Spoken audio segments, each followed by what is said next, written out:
Welcome to Nieuw Rechts, or for our English speakers, Nieuw Right. My name is Daniel de Liever, and today I'm talking with Robert Martin Kerr about Islam and the role of Islamization in the West. Thank you for being here. My pleasure. My pleasure.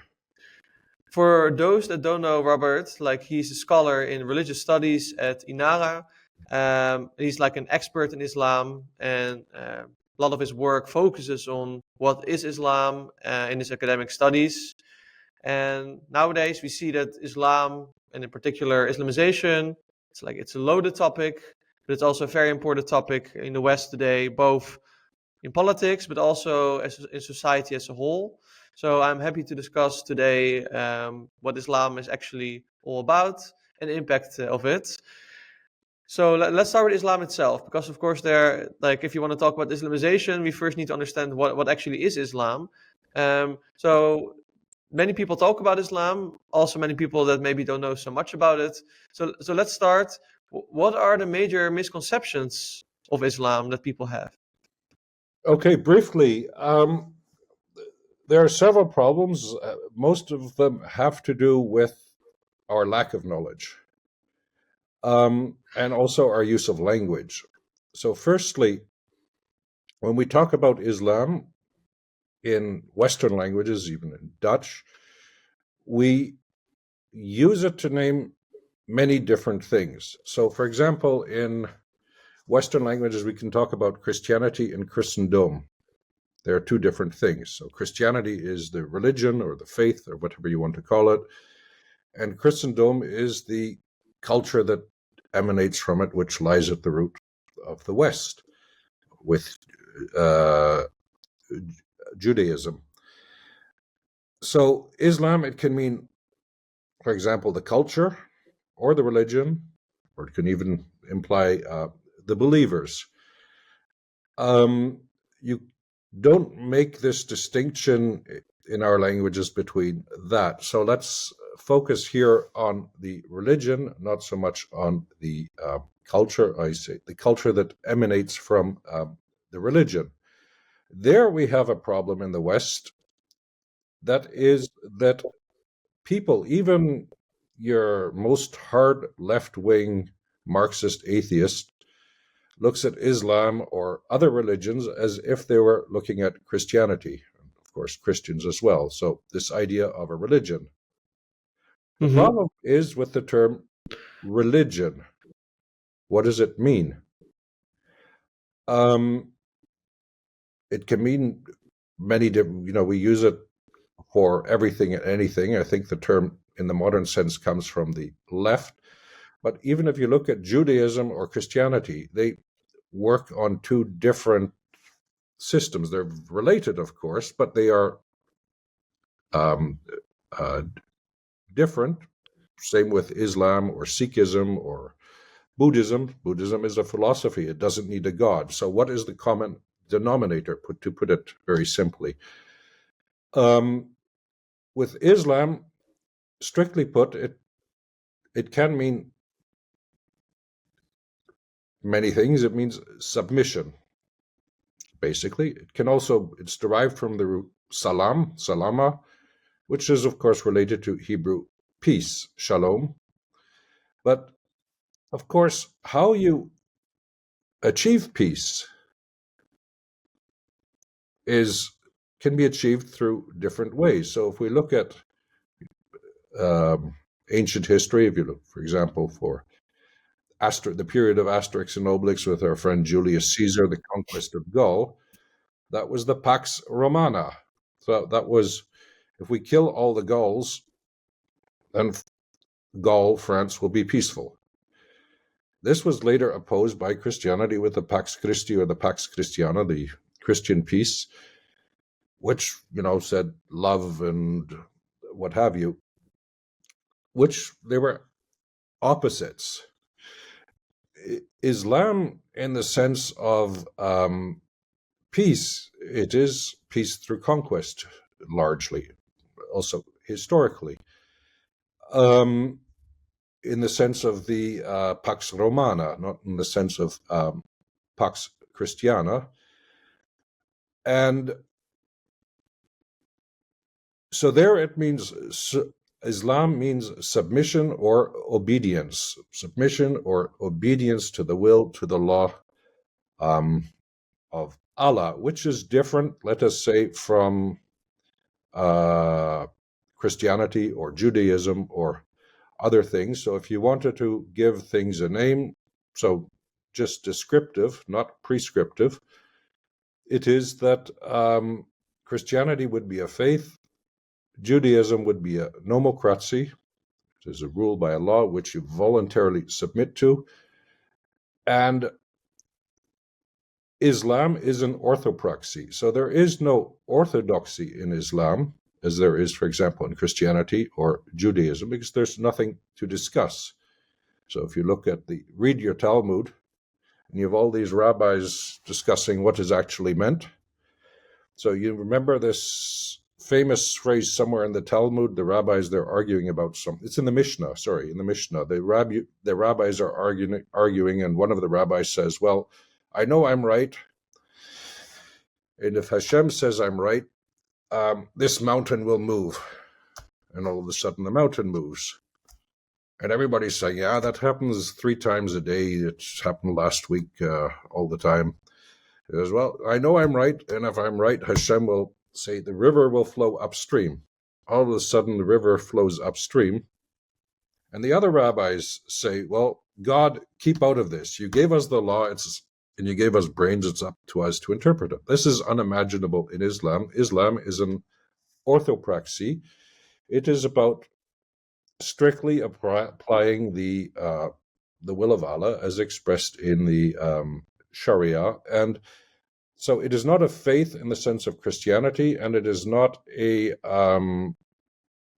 nomocracy in the sense of Judaism, because, of course, in Judaism, the Jewish laws only apply to the Jews who voluntarily submit to it, that is, being Jewish. Mm-hmm. And so there is a big difference. So the biggest difference, to resume and to put it simply, is that we look at Islam as if it were Christianity or Judeo-Christianism in some sense of the word, and we use this, especially since the 60s, I suppose, this idea of Abrahamic religions, which is ahistorical nonsense. Vergeet de NOS en de NPO. Het is tijd voor Nieuw Rechts, de nieuwswebsite voor rechtsdenkend Nederland. Just to understand what you're saying, you're saying that the submission to the Sharia, to the rule of Allah, that's it. There's no, let's say, moderation in anywhere, and this peace needs to be gathered through conquest, like, let's say, the Roman Empire tried to do before Christianity. Okay, just to be clear, first of all, I should have said this initially, we have to make a distinction between people and ideas or beliefs, ideologies. So I'm not saying all Muslims are like this as people. You know, I'm talking about Islam as I said initially, as a religion here, not as a culture, not as anything. And yes, so this is conquest. So if you look at classical Islam, the world is divided basically into 2 parts. You have the Dar al-Islam, and you have the Dar al-Harb. Dar al-Islam is the house of Islam, that is, let's say, the other sense of Islam, the Islamic world, we would say. And the Dar al-Harb is the house of war. That is the area of the world which remains to be Islamified, to be conquered. Mm-hmm. So if you want to look at it most positively, Islam is a hegemony, so it rules. And in its, but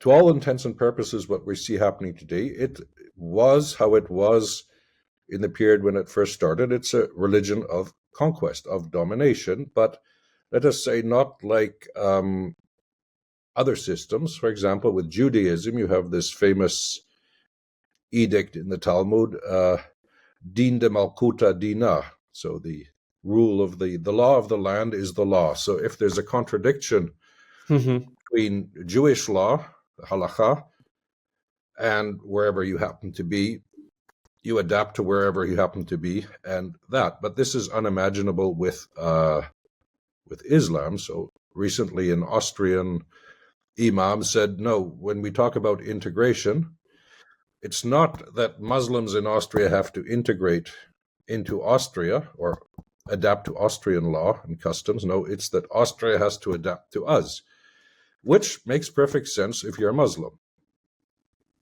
And do you think that, because you specifically said that this way of thinking, it's a religion, it's not about the specific people, but I'm quite curious, do you think that this way of thinking is well spread, or like, let's say, even dominant in the Muslim world? Okay, good.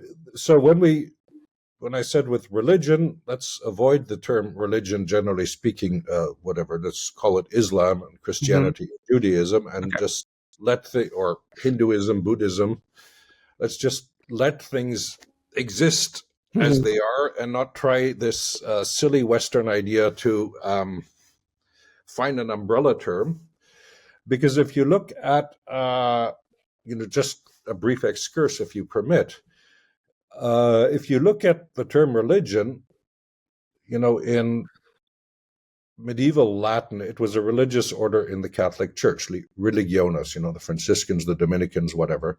So basically, they all believed the same thing and did the same thing, but they just expressed it differently.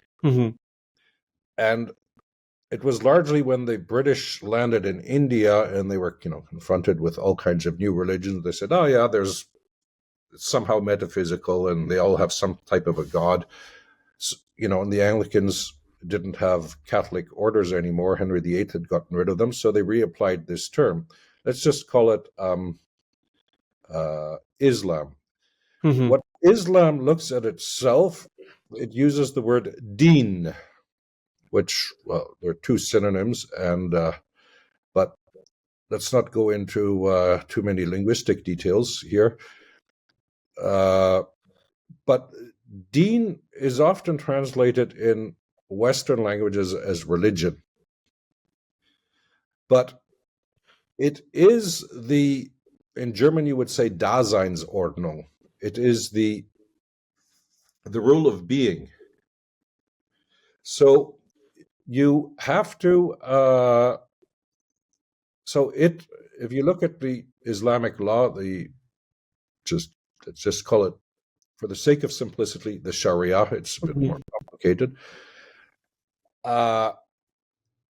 It applies to every aspect of your life. Let's say from the moment you wake up till the moment you go to sleep. So how you eat, how you go to the washroom, how you take care of your business as a married person, and etc. It goes into every detail. It also applies actually to everybody. So to answer your question, how widespread is it? Well, I think, what George Orwell called common decency. Most people live according to common decency, no matter what their persuasion is. That's what we call civilization, let us say. We're losing it gradually, I suppose.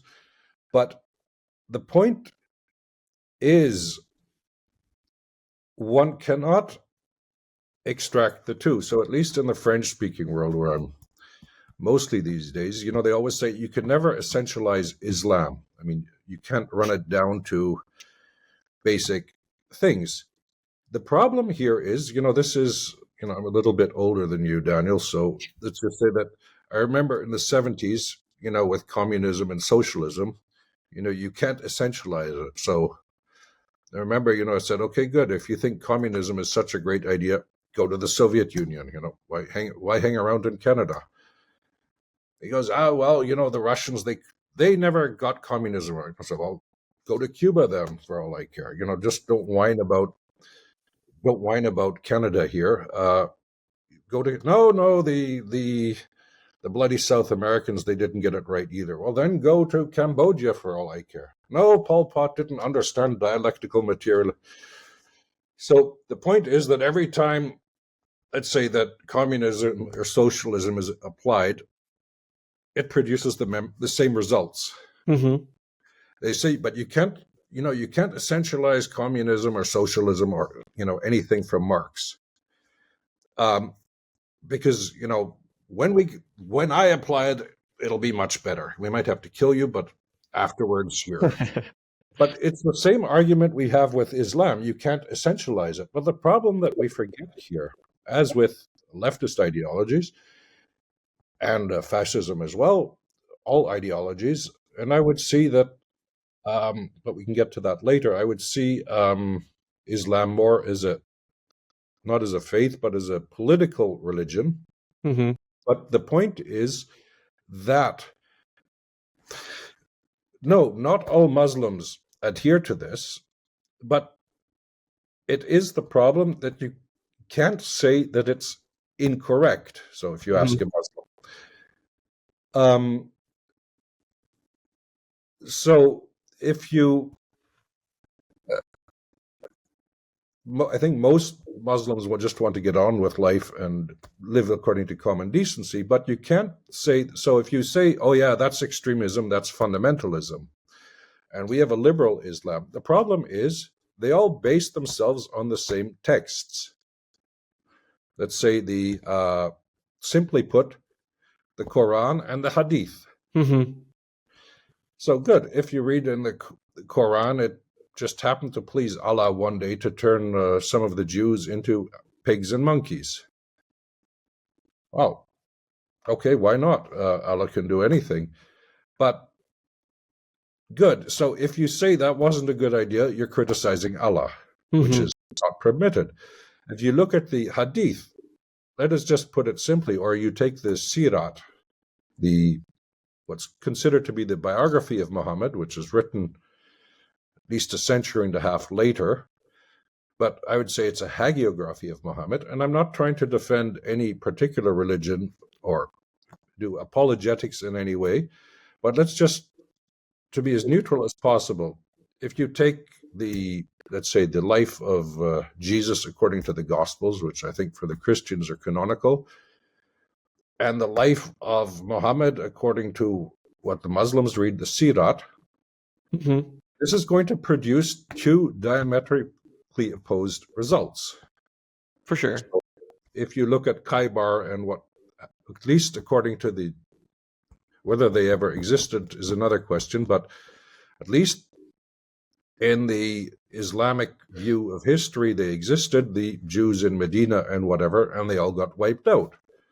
Well, so it is, so not all Muslims would adhere to that, but that puts you in a problem because you cannot deny that it is not correct. So what Islamic State or Hamas or Hezbollah, you cannot say, as we often hear by the know-it-alls in the Western press, that these people have misunderstood Islam. If you look at the terrorist attacks that happened in Europe, oh yeah, and then you hear in the main, in a lot of the newspapers by people who, I don't like the term expert, because what is an expert? I know a little bit because I spend my time studying this stuff. I'm not saying I'm an expert, but the person who, the suicide attacker, he reconverted or converted to Islam and he radicalized quickly. Well, that's part of the system. You can't say that he didn't understand Islam. That's Western hubris. Because what is there to understand? It's simple. And with Islam, people then sometimes say it's much more rational than, say, Judaism or Christianity. I've never understood why they've actually said that. The point is that there is rationality, reason in all religions. It's just found in different places. So, for example, in Judaism, you use reason to interpret the Torah, the law of Moses. In Christianity, you use reasons somewhere else. If you look at the Islamic tradition, you can't, the idea of the distinction between natural law and positive law that we have in Judaism and Christianity. A natural law, a Jew or a Christian would say, is transcendental. It's shared with all of humanity. Let's say the commandments to Noah or the 10 commandments. Everybody would agree on them. Common sense, basically. Common sense, and thou shalt not kill, that, everybody would agree to that. Let's say, don't lie, do unto others as you would have them do unto you, basically.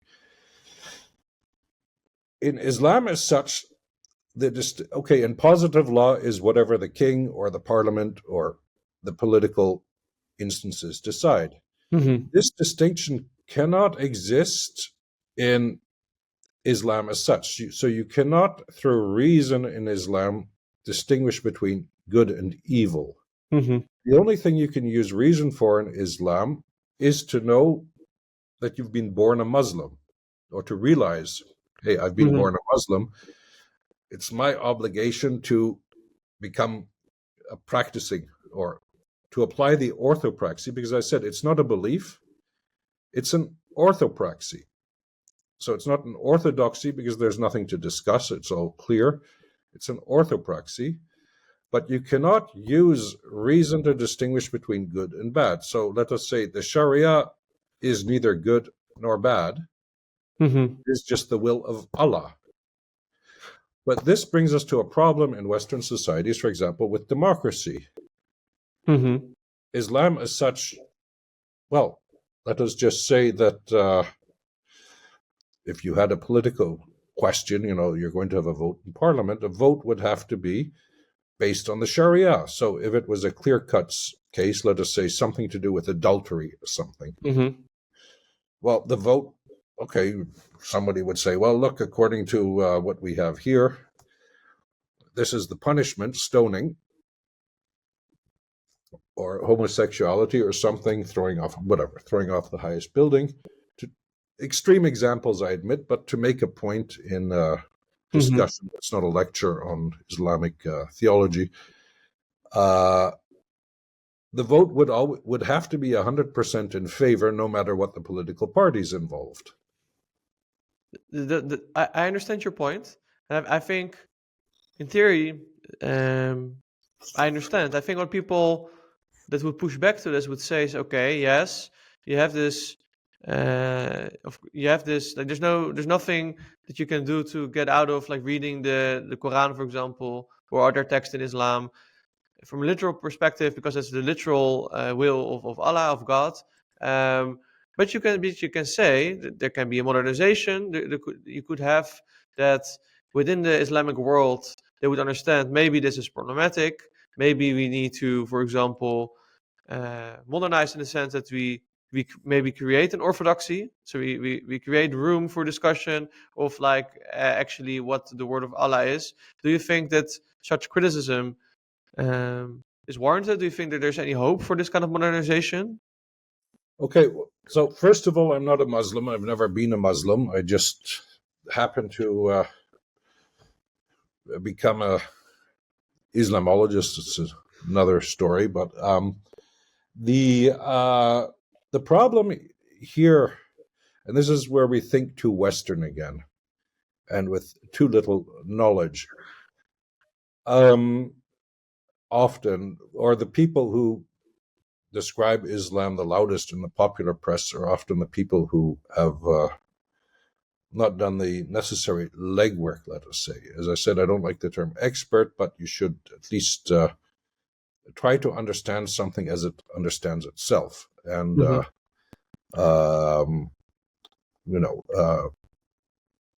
if you want to make a good stamppot, you have to learn how the Dutch think when they make a stamppot, and not be a French cook or something, let us say, to give a silly example, but a valid one too. And the thing is that they have, sometimes when you're in Paris, they have something called le stump, which is supposed to be a stamppot, but which uses largely the same ingredients, but doesn't resemble a boerenkool stampot in any way. To give a silly example, so the point here is this idea of reform. Mhm. It's something that comes from the West, from usually certain segments of Western society. Yeah, it can reform and can adapt. There are reasons for this, which I'll get to in a second, just to not lose the point of your question. In the Islamic world, we've had this. It didn't work. The big problem is that when we look at Islam today, if you look at the Islamic State or Hamas or what have you, you cannot, or the Taliban, you cannot say they are backward. So we have this silly idea in the West that modernization always has to lead to the same result everywhere. It's this American idea of Mhm. neoliberal American idea. Let me be more precise, not a recent American idea, neoliberal American idea that, if we just buy and sell from each other and rip each other off and sell people junk they don't need, we'll all be friends. And so it's this reduction of culture to the most minimal level. Mhm. So that, it doesn't matter that if I'm in the Netherlands, I should feel like I'm in the Netherlands. No, we're all capitalists or neoliberal capitalists. We just trade, and culture doesn't play a role anymore. That doesn't work in the West. It doesn't work anywhere, and nobody asks the other people. If you look at the Taliban, we use this term, they're medieval. Mhm. Hamas, medieval barbarism. No, okay, good. With this idea that for us, we did this in the Middle Ages. Well, that's not necessarily true. So there's a lot of ignorance about the medieval period in Europe. It wasn't as barbarous as a lot of people claim it was, but it's also this whole concept of the Middle Ages didn't exist our Middle Ages didn't exist Mhm. in Islam. If you look at Islam or talk Muslim, they would say that was their best period of history. That was their golden age. In the Netherlands, okay, good. After independence, the golden age happened after independence. This good. You're not allowed to talk about that anymore in the Netherlands, I suppose, because there's only exploitation and slavery, and no. Rembrandt was, I don't know, he must have been the most horrible slave owner in the history of humanity. I can only explain his art. But the point is that our idea of chronology, Mhm. progress, has a lot to do with the history of Jewish and then the Christian adaptation of Jewish biblical exegesis. So if you read, for example, Herodot, he's not interested in chronology. He tells good stories. But of course, if you're Jewish, and you read the Tanakh, good, you have Noah, who's just but doesn't really know God all that well. He adheres to, the bare backbone of what became Mosaic law. Then Abraham realizes there is only one God, but doesn't know his name. And Moses learned with the burning bush. So you see, there's a chronological progression. So I'm not defending a religion. I'm just saying one has to Mhm. understand these religions to understand our culture. So there is a chronological progression in Jewish biblical exegesis, which then leads to the prophets. And of course, in the book of Samuel, the prophets are charismatic, and then they write books, and then they write even bigger books. And of course, the Christians take this a step further with their idea that Jesus came as foretold by the prophets. Therefore, the prophets necessarily have to be anterior to the coming of their Messiah. So with this idea of chronological progression and that there is progress, this is something that's intrinsically related to Judaism and Christianity and this civilization they produced, which we call Western civilization, which is now a bad word I've heard. Good. I'm not judging anything. I'm just saying we have to understand it. In Islam, so if you look at the most famous historian who's now considered in the West to be the father of sociology, history, economics, you name it, Ibn Khaldun, and his Tarikh and his Muqaddimah, especially he wrote a 13-volume book on the history of the Berbers and world history. Mm-hmm. But here's this cyclical idea, a hard people come out of the desert, they make a culture, they become decadent after 3 or 4 generations, they have to hire mercenaries to defend them, so they increase taxes, and this cycle. When you read all of his books, the only period interesting in history is the period of Muhammad and his immediate successors.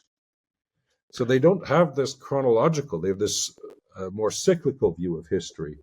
But coming back to your question, the point is that you cannot say that Hamas or the Taliban or Islamic State have misunderstood Islam. You can say it is an Islam. So the difference between, I won't say it's the Islam, it's an Islam. Mm-hmm. The point is with whether it is reformable. Well, there is a misconception here, because in the West we now have this idea that reform means new, improved, better, like buying an iPhone 10 that does what an iPhone 9 did, just costs twice as much or something. And I don't know, but as the last person without one of these gadgets, I admit my prejudices.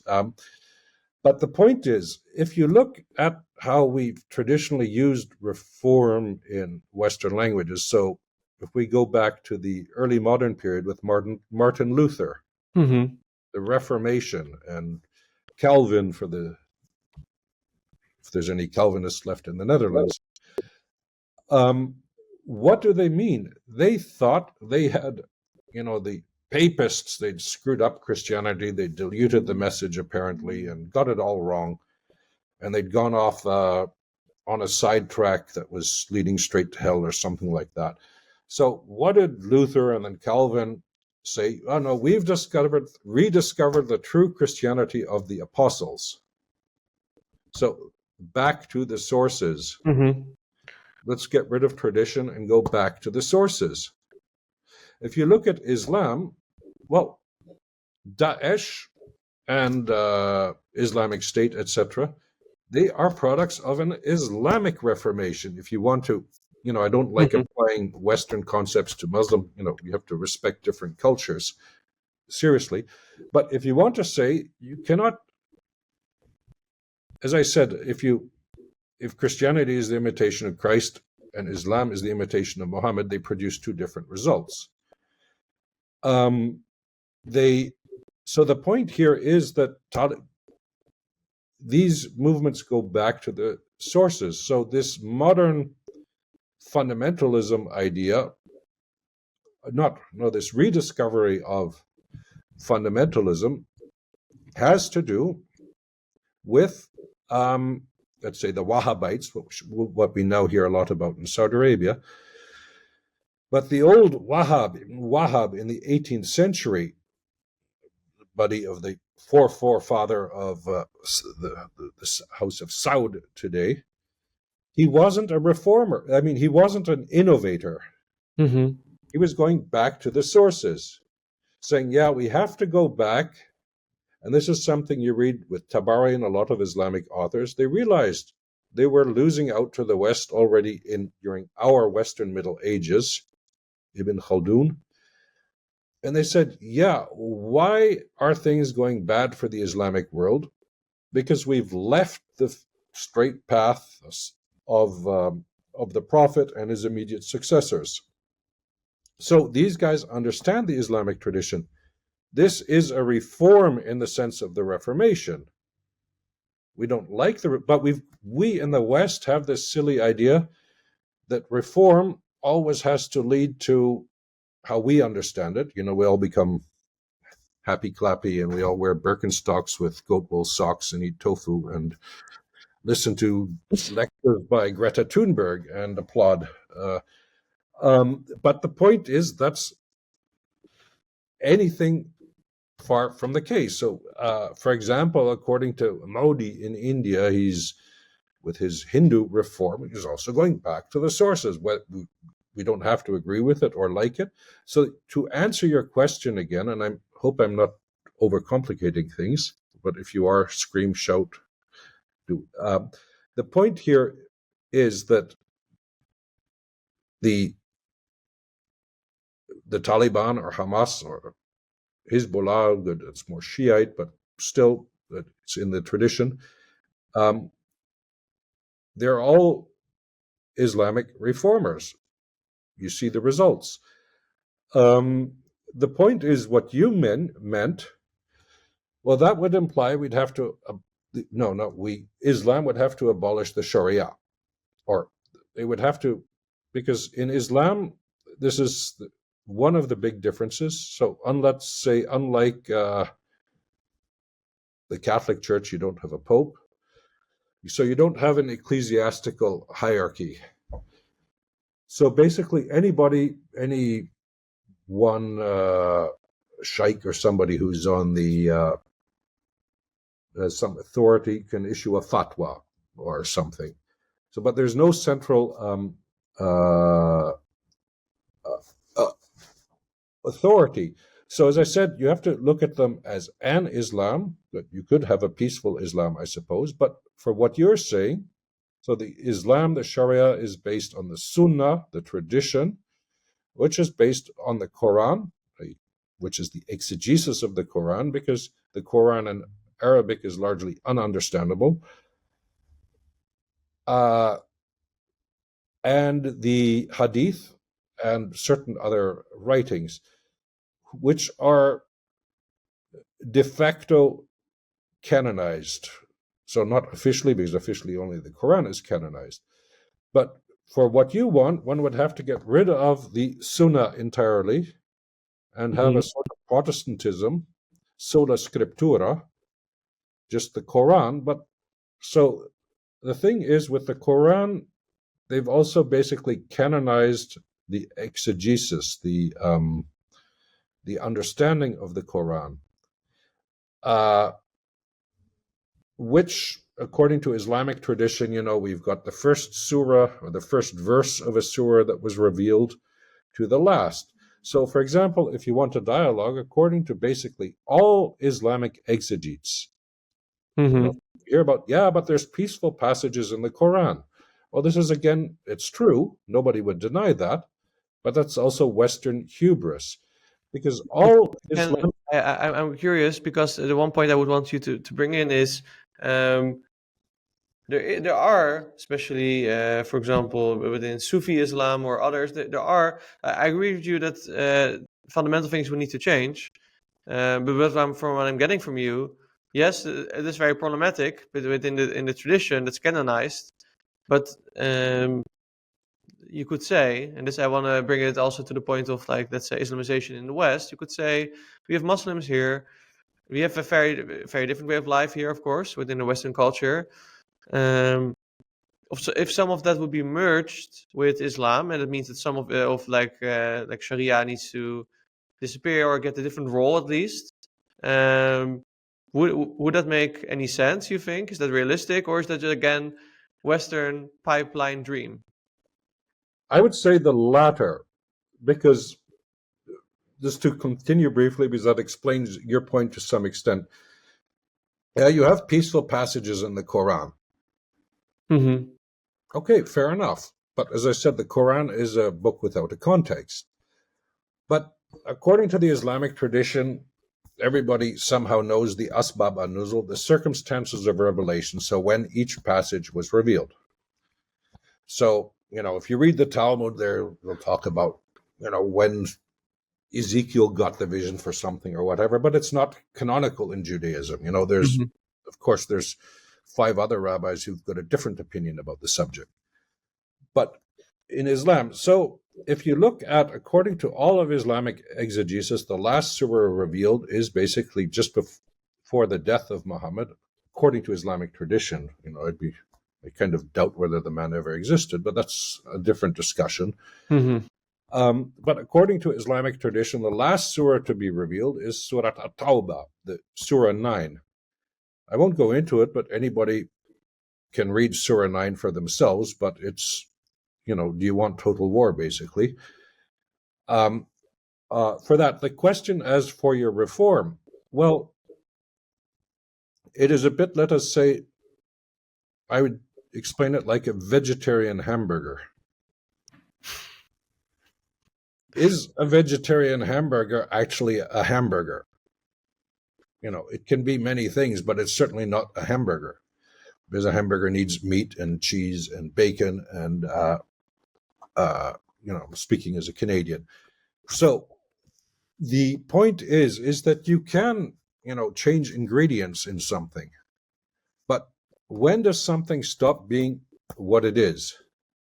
So it would be sort of like saying, okay, we're going to reform Judaism in such a way that we don't need Moses. Mm-hmm. Well, would that still be Judaism? We're going to reform Christianity in such a way that we don't need Christ, or he's not the Son of God. Well, would you still have the entity? So the point here is, if you had to do all of this, would it still be Islam? So if you would get rid of the Sharia and the Sunnah and what have you, Mm-hmm. it's not for me to say what other people should do, but I'll just, as two Westerners speaking, I'll just ask the question: would it still be Islam? It would be like saying a Marxist saying Marx was a complete idiot. I would concur, but I could understand that. But if a Marxist would say Marx was a complete idiot, but I'm still a Marxist, what would we're going to get rid of Das Kapital and we're going to get rid of the Communist Manifesto, etc., etc., etc.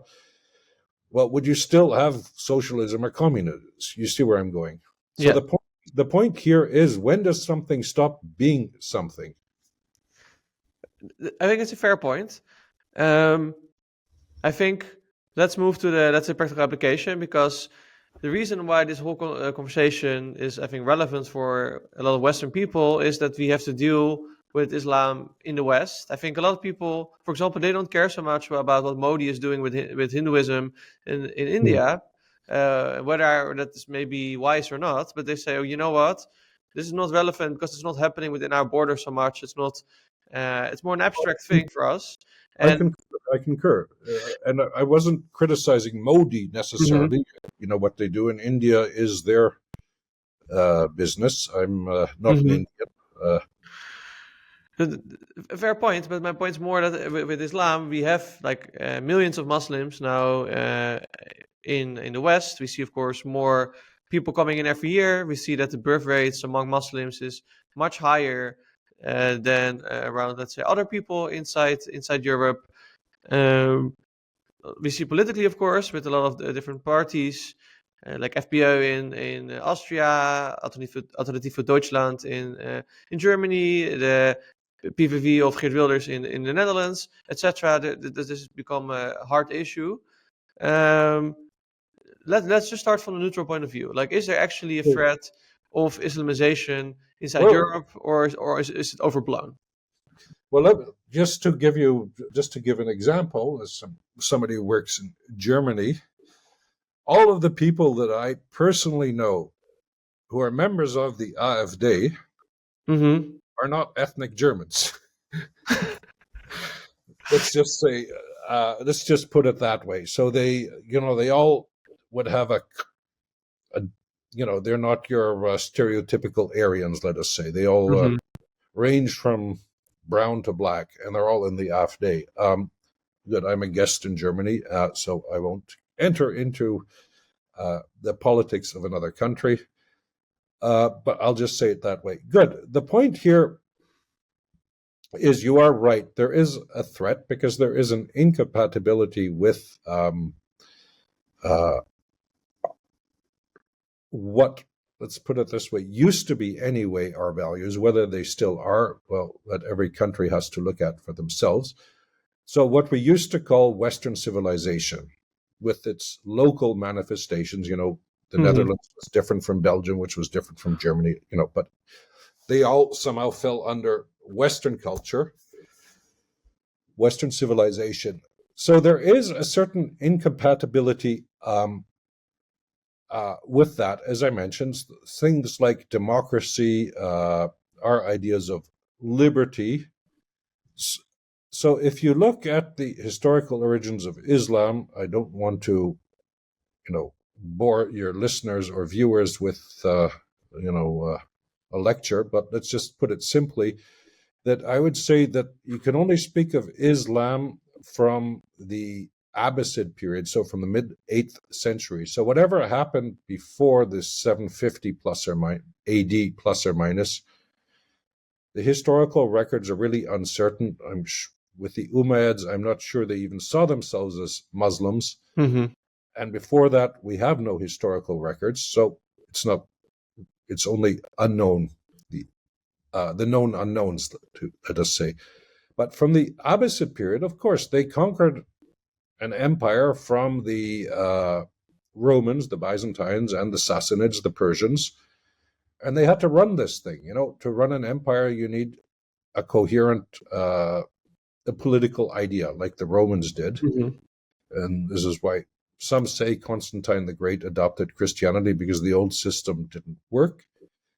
But you need to get everybody in a line. I think this why I say Islam is a political religion. Those who are interested, there's a German-American political philosopher, Eric Voegelin, The New Science of Politics, who and his Die politischen Religionen, which he wrote against Nazism and communism in the 30s already. I think he's on the right track, and where he talks about also Oriental political religions. So, for example, Akhenaton in Egypt, he asked the question, is this a monotheism or an atheism? You could apply this to the Assyrian Empire. Is this a monolateralism? You only have one imperial god, and the other gods exist, but they don't really do anything. Or an atheism. And so if you look at Islam and its classical formulation, we use the same words. Okay, there's prayer. But if you look at Islamic prayer and, let's say, Christian or Jewish prayer or other religions, we use the same name, but what is described, the contents are completely different, because in Islam it's ritualized, and the ritual, so not what you say, but how you do it is more important, because what you say in the 5 daily prayers in Islam is ritualized. So you could make the argument, the ideal formulation of an Islamic state with the caliph, the caliphate. Well, he's the only person who can speak with Allah. So just like with our friend Akhenaton, if only one person can talk with God, the deity becomes an abstraction of that person. But that's a different discussion. But Islam always expanded by conquest, if you look at the early period. And, we find a lot of misinformation in school textbooks and other things. So we hear sometimes, or I know from a recent German textbook, they said, when the Muslims arrived, all the people of the city used to go out and greet the conquerors and say, thank you for liberating us, a bit like 1945 all over again. Well, if you look at the actual sources, there's one author, Baladhuri, who's much later, but who gives a history of the conquest. It's published in 2 volumes. If you read that, I don't know if it's been translated into a European language, but if you read that, in one city in Syria, he mentions that the people came out and were thankful for the conquest. That was one case, but it's now applied everywhere. So it always has been a thing of the political aspect, which you can't separate. And this is the other crucial difference. Also to the problem, also to go back to what you said about reform, our idea that we have in the West of separation of church and state, let's say, for example, maybe with Judaism back in the days of King David, or you look at the Maccabees, that there was something, but, at some stage the Romans came and that was the end of the Jewish state. And then, as I said, you have the law of the land. The law is the law of the land, ultimately. And Christianity started life as a persecuted religion by the Romans. It took 3 centuries for it to become. So you've always had, by definition, the definition of church and state. What I said, in all fairness towards Islam, as I said, is a vegetarian hamburger a hamburger? In all fairness towards Islam, you cannot have a separation of church and state in Islam. So the law applies to Islam, to the whole world, not just in Judaism to the Jews who voluntarily submit. No, but it applies to everybody. As I said, everybody is born a Muslim, just some people recognize it, others don't. So the point here is that Islam, the political aspect, the separation of church and state. So we have this idea in the West that we talk about Islam as a religion on the one hand, and Islamism or political Islam or fundamentalism or extremism. The best thing, which I find really weird, is when you're in France and they remember the deportations of the Jews during the Vichy regime. I always say the French government and the German occupiers deported from this place so many Jews to Mauthausen or Auschwitz. The victims are named, the culprits are named. If you look at the terrorist attack from 10 years ago in Paris, say, aux victimes du terrorisme, for the victims of terrorism, as if terrorism is like COVID or something, the flu, it just happens. And there we see the problem, as you get back to your point about Islam and the West. It's, you don't find self-exploding Zelfplof Buddhisten in Amsterdam, or you don't find Sikhs chasing football supporters from another team or what have you. It's always one group that causes these problems, and one has to come to terms with it. And part of the problem is another aspect of Islam, not just the separation of, there's no separation of church and state possible, but also the role of violence in, as I said, read Surah 9, the last revealed thing. One of my Tunisian colleagues, Hela Wardi, she says it's the vertical column of Islam. If you look at Islamic history, the period of Muhammad and his immediate successors, the Golden Age, well, it wasn't that they sent out a lot of Mother Teresas that Islam spread. So, and this is what one forgets, is that when we use the same terms like prayer or whatever, we don't necessarily mean the same thing. So when we talk about Islamization, it's not sending missionaries to Africa, but it's usually by conquest. So if you look at Andalusia, this famous idea of convivencia, living together, and Andalusia was so peaceful and so happy. Well, this is a myth. And anybody who's interested in the facts can read them. There's been enough published. This is a myth. And one of the things is that if you look at Islam here, that basically they make this distinction between non-Muslims. As I said, you have the idea between Dar al-Islam and Dar al-Harb. You can't say that's something from the past. So the House of Islam, the House of War. And then within Islam, you have the people of the book, largely the Christians and the Jews originally, the Al-Kitab, well, they can become second-class citizens. Later, this was expanded to Zoroastrians and other religions, but they don't, good, in Islam, you don't enjoy rights because the difference, let's say, between, and one of the reasons why the term Abrahamic religions is nonsense, is that in the Old Testament and in the Hebrew Bible and the New Testament, one talks about God as a father. Mm-hmm.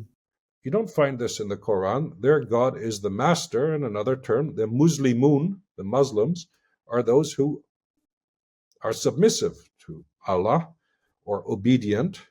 And another term is ibad, which are the slaves, abd.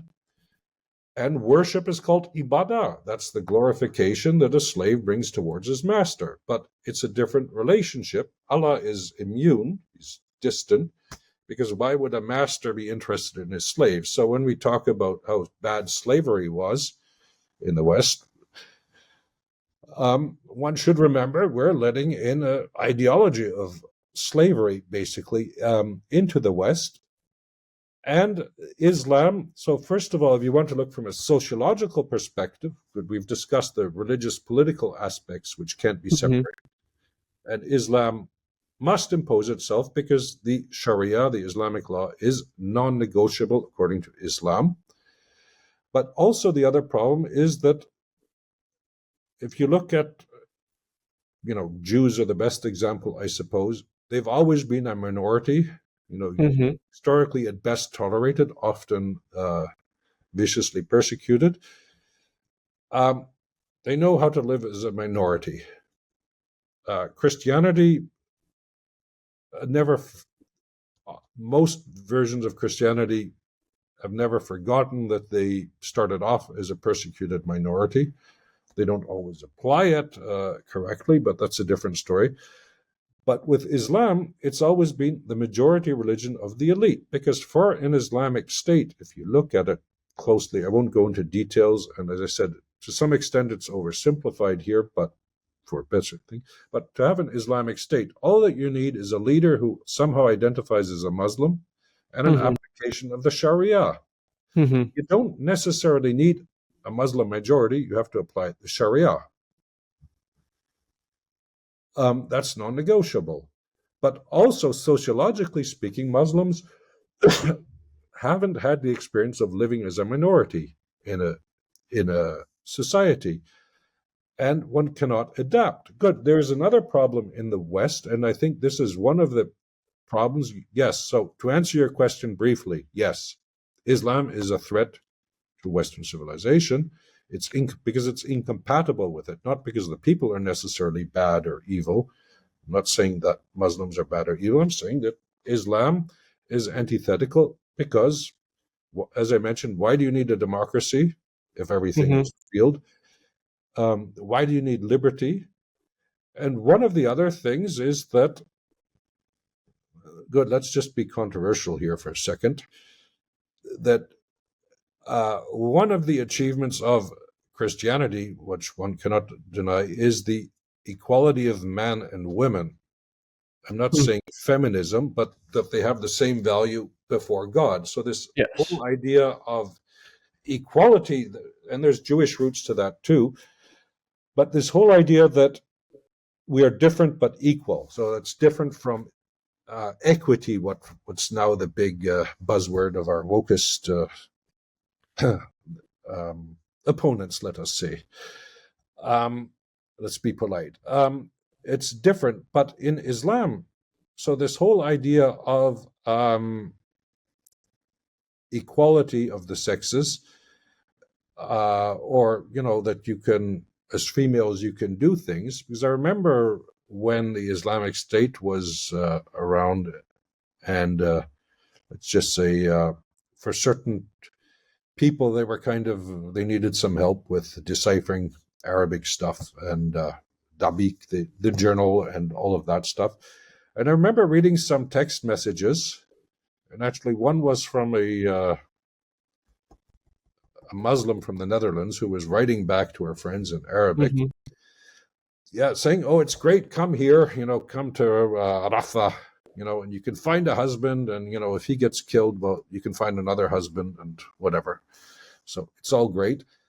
But then they were talking about, it's really funny here that I can't go out shopping. good. I'm not sure how good the shopping mall was in Russia, but that's a different problem. But the point being, there the law was applied strictly. So if women left the house, you had to, be in the, veiled from head to toe, and you had to be accompanied by a father who wasn't there, or a brother who probably wasn't there, or at least a young nephew, or a male person, because you can't let women out in the street. And this is part of the problem that we have in the West, this hypocrisy, or I wouldn't call it hypocrisy, let's just call it what it is, idiocy. It's selective exegesis. I think in Dutch you would say de kersen uit de pap halen. The point is that if you look at why women have to be veiled in Islam, and you read the texts, why? Because they're hysterical and irrational. Not my point of view, but it's just the texts are quite clear. So this whole idea that I can be a prosecutor or a lawyer or a doctor as long as I'm somehow veiled because I'm a Muslim, that is like our proverbial vegetarian hamburger. It's neither a hamburger nor is it vegetarian, makes no sense. So the point is, if you're going to interpret Islamic law in such a way that you need to be veiled, and what the Islam thinks exactly how you have to be veiled and what a veil is, Islam is not clear itself, so that's why there's different interpretations. Let's just say veiling in general. Well, the reason is because you're supposed to be at home with the children and only leave the house when necessary and accompanied by a male person. So the idea that you can be a Muslima and as long as you're veiled, you can go out and do whatever. Well, then you're not being a Muslima. This is part of the problem. So this selective exegesis that we have, you could see that as a reform, in a way, not a reform, but a change towards Euro-Islam. But the point is, this might have a niche existence here in the West, but it's never going to fly elsewhere, But that's not necessarily a problem, right? Because I think for especially Western people, they care mostly about what Islam is and does in Europe or in North America. If you look what it does in Europe and North America, so there is a good book out. It's in French. I suppose that's a problem for the Dutch, but by Madame Bergeau-Blaclair, Le Frérisme et ses réseaux, the Islamic Brotherhood and its networks. So if you look at, let's not get distracted by the static or the whatever. The big problem and the big challenge for Europe is, if you will permit, I will take a step backwards. First of all, the origins. So we are naive. The big problem was with the end of the Cold War. We thought the West had won and defeated communism. And then a young American named Fukuyama wrote The End of History, a book called The End of History. He later became a professor of philosophy, but he's not all that great a philosopher. And he forgot that the concept of the end of history actually comes from the Judaism, you could say, Daniel, but in this version, we're talking about from St. Augustine, which he was unaware of. But what he did was he showed why communism was doomed to fall, or fall and fail, based on Hegel, using Hegelian dialectics and whatever. And most leftists kind of realized they'd been defeated with their own weapons. Their hero Hegel had showed why what they believed was doomed to fail. So, but what the leftists did is they went out and looked for new causes. And you can see this in the debates in the 90s. One was environmentalism. So this is what we now see. I make the distinction between conservationism, which as a hunter and a fisherman, I've practiced all my life, waste not, want not. And whatever this green Thunberg nonsense is, which I see as a nature religion, which is nonsense, but they needed a new cause, to fight the free market and our idea of liberty. So one thing, and we see this developing in the debates in the 90s, became what we now call ecology. Mm-hmm. And, milieu defensie in the Netherlands, they're among the high priests of this religion. The other one, and this started in the 90s by Chris Hartman, who's a famous British leftist. He was the head of the Trotskyist party in Britain, rather obscure. And I think he then, like most British leftists after the demise of communism and whatever, he became a professor somewhere in California, which what you do with all intellectually discredited people, you send them to California to become thinkers. Which is the proof that I'm not a thinker, because I've never been given a job in California, which thankfully. But anyway, beside that, this Chris Hartman, he came up with his idea that, okay, good. So we need a new cause that became ecology, but we need a new group of oppressed. The proletariat abandoned us. They jumped ship. Mm-hmm. We need new oppressed too. We have a cause. We just need people to fight for. So they decided the Muslims were the damned of the earth, let's say, les damnés de la terre. Mm-hmm. And of course, Muslim or the Islam willingly accepted this role. And this is what we see, the apotheosis of this, we now see in Israel after the attacks of Hamas on the 7th of October. And now all of these people on the left saying that Jews are somehow colonial oppressors and Palestine is the last country to be decolonized by the West and what have you. Good. It's historically speaking, it's total nonsense. It's unfounded. Politically and sociologically speaking, it's just anti-Semitism, and one must remember that, just going back to the Quran, and this is another problem, that Islam and anti-Semitism are related, which is different from Western anti-Semitism, such as the Nazis. One Mm-hmm. should not confuse things here, because Nazi National Socialism was very anti-Semitic, which is historically and philosophically different, let's say, from fascism, because fascism is different roots. Hitler and Mussolini joined forces, but Mussolini, when he was in charge, I'm not saying I support Mussolini by any way, but one needs to have the facts, had no grudge with the Jews, and it was only after the Germans took over Italy. But the point is that Islam, the Quran, is anti-Semitic in nature. And to boil it down to the bare essentials, the Quran is somewhat ambivalent to various forms of Christianity, and depending which passage you read, there might be some hope for the Christians or less hope. But the people that are utterly damned are the Jews. Why? Well, it's difficult to determine, but apparently in the Quranic logic, the Jews have they accepted the first message of Allah, which was Moses, but that was tahrif, that somehow got distorted. Then Allah sent another messenger, which was Jesus, not the Son of God, just a prophet. They ignored Jesus, so it was their first screw up. And then they ignored Muhammad, the ultimate messenger of Allah, according to the idea. Mm-hmm.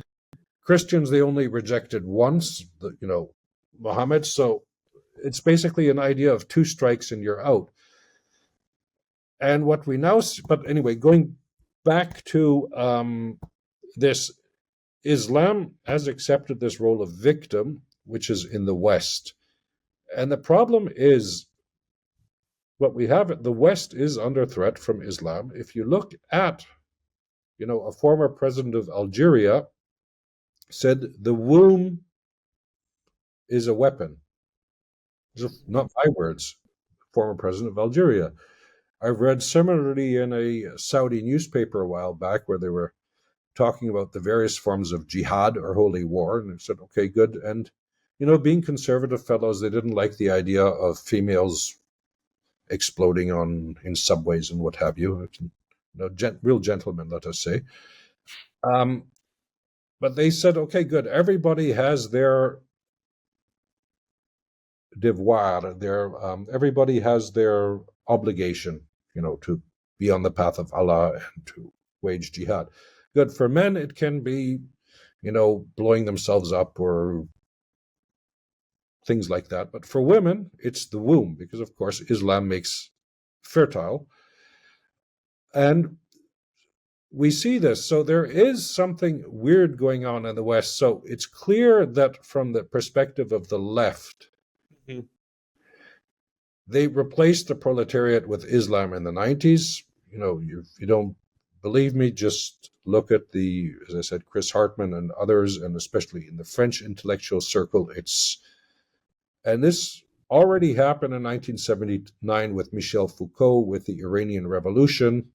That was the basic groundwork. And remember, Michel Foucault went to Iran in 79 and wrote a series of articles, the Nouvel Observateur. And this was this idea. But the idea is with the left, good. For them, religion is still the opium of the people. So they have this idea that, at some stage, Islam will, they will all secularize and become good leftists. Which is nonsense, because this is what they said about Ayatollah Khomeini. Sartre said in 79, and Michel Foucault and others. And of course, all the left in Iran who was against the Shah supported Ayatollah Khomeini. They all said, okay, the old man will run the country for 6 months, and then the popular revolution will take hold, comrades, and we will win. Well, 6 months later, all of the members of the Iranian Communist Party were either dead or had fled Iran. They could, 9 months later, they could go to the Afghanistan, which was being occupied by the Soviets at the period. That doesn't work. The big problem is with secularization. And I think this is one of the big problems that we have in the West. We don't believe in anything anymore. We don't have values. Everything is negotiable.